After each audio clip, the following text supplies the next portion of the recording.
Good morning, good afternoon, good evening to all my friends, family, loved ones, subscribers. Talk about honor.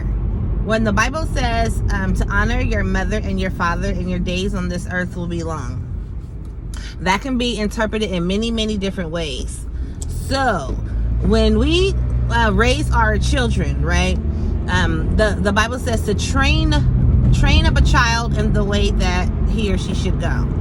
So a child is, I consider the age of a child is when they are under teenage years. When they become a teenager and they know right from wrong, they're not children anymore. So you train a child up, and the children should honor their parents. And parents, we are not to provoke our children to anger. So as an adult, we still honor our parents, right? We honor let me speak for myself. This is my interpretation. Everybody has their own interpretation of the Bible and have their own opinions of the Bible, the Quran, and all the other literature out there. When I honor my parents, and I honor my mother, I honored my father. He's no longer here. I made mistakes in my life, in my adulthood, that brought dishonor to my parents, and I asked for forgiveness for that. Remember, for the month of January, we're talking about forgiveness, forgiving yourself and forgiving others. And so I forgave myself for the mistakes that I made that did not bring honor to my parents. So as I was growing up as a child, I was taught to honor my mother and my father. I listened to her instruction. Now that I am a grown woman with my own children, I still honor my mother, but the way that I honor her is not by being obedient to her. Like, for example, she call and, tell me, you go do this and you go do that, and, like you would, do a child. That's part is over. Training is over. I'm a grown. Honor our parents as adults with our lives, how we live our lives. Are we bringing honor to our parents? Are we bringing shame to our to our parents in our actions, our words, our deeds, the way we live our life, how we are representing ourselves? Because at the end of the day, y'all, you know what is said. What is said is, well, where the mama at? Well, where's the daddy? Well, where are the parents? So I'm not a child anymore. So like I said, I honor my mom with the way that I live my life. So I want to do things that are not going to bring her shame. I try to do things, and I pray to God that He will lead, guide, and direct my footsteps, so that not only am I pleasing Him, but that I am honoring my mom, my parents, the only parent I have left. And I'm saying that because yesterday I was so irritated with my mother. I was so irritated with her because, I love her. I love her so very much. Oh my God, I love my mom so much. And I'm so much like her. As much as I used to say when I was younger, I am not going to be like my mom. But you know what? I can't get away from it. It's genetics. It's genetics and it's biology. So I was a bit irritated with her because she means well, but she's older now, and she is like, it's 2021. This is a whole new millennium, and she's living in a time zone where things are just not the same anymore when it comes to parenting. So I think I shared with you all that I have co-guardianship of my nephew, while my sister changed her mind and is in the process of changing her life and kickstarting a brand new lifestyle. So I'm so proud of her. Shout out to my sister. Well, she has 3 little ones, and they are like 6 years old, 9 years old, and 13 years old.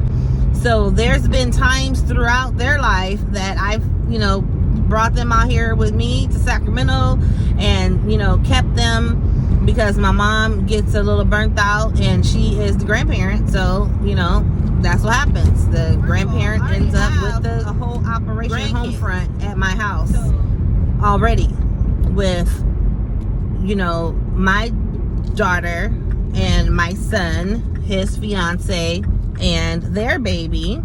And we got a cat with 3 legs and 2 dogs and a fish. So I brought in my nephew because the only other option was going to be foster care, and it's a handful. And you all probably seen him, on Dirty Weather 916 channel. But the thing that irritated me, with all due respect, mommy, is that she cannot handle the 6-year-old, and she is the legal guardian, and I am the legal co-guardian. So if something should happen to my mom, like right now she's unable to care for him, I'm legally responsible to take him. My mom is trying to parent from 100 miles away. She wants to call every 5 to 10 minutes. Well, how's he doing? And did you make his doctor's appointment? And did you pick up his prescription? And did you have the appointment with the behavioral therapist? And did you speak with the speech therapist? And did you get his blocks? And I was like, really? And I need to talk to him, and let me speak to him. And every time he has made like 5 steps forward, and then she'll talk to him, and then he's like 10 steps back. And I was irritated with my mom, and I told her, listen, I'm getting off the phone. I can't handle it. I can't do it. I can't take it. Like you're stressing me out, and you're calling every 5 minutes. I have a job. I work. Just because I work from home doesn't mean that I have like all of this free time.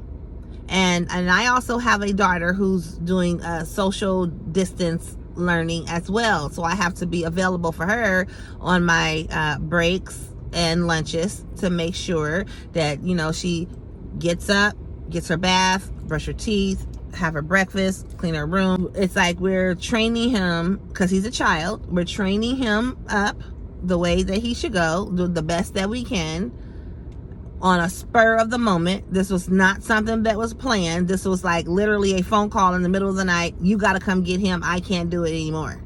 So, okay. All right. Well, now he's here. You can still honor your parents with respect, respectfully assertive, and not be so passive about how you communicate with your parents. So I hope this is making sense, and I'm not throwing my mom under the bus, because I love my mother. But the reason I was led to share this is because I slept on it last night, and I got a call from my nephew's paternal grandmother, and she had expressed to me, oh, your mom called, and what's going on.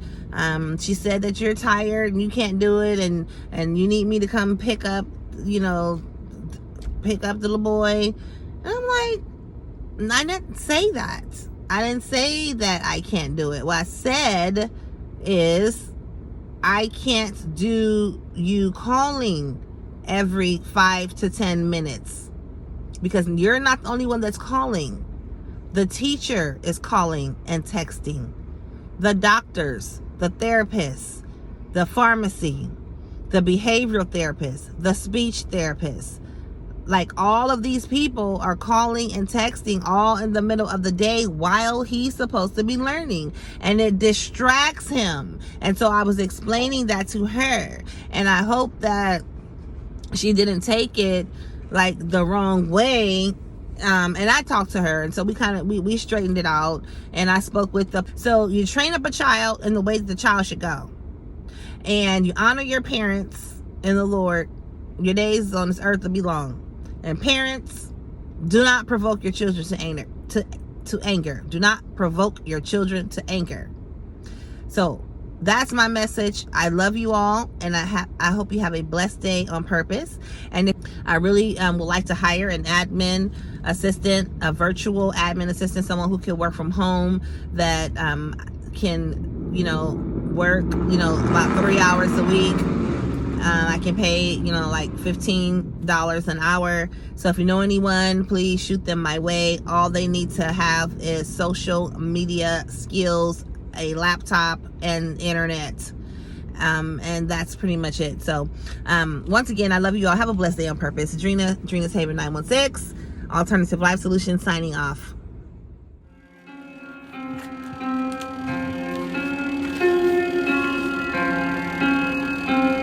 Sharing my story, it's my story, not his story. When I'm sharing, it's transparent, giving him the glory. I know you got a story, and you ain't gotta wait. You never know the difference a conversation makes.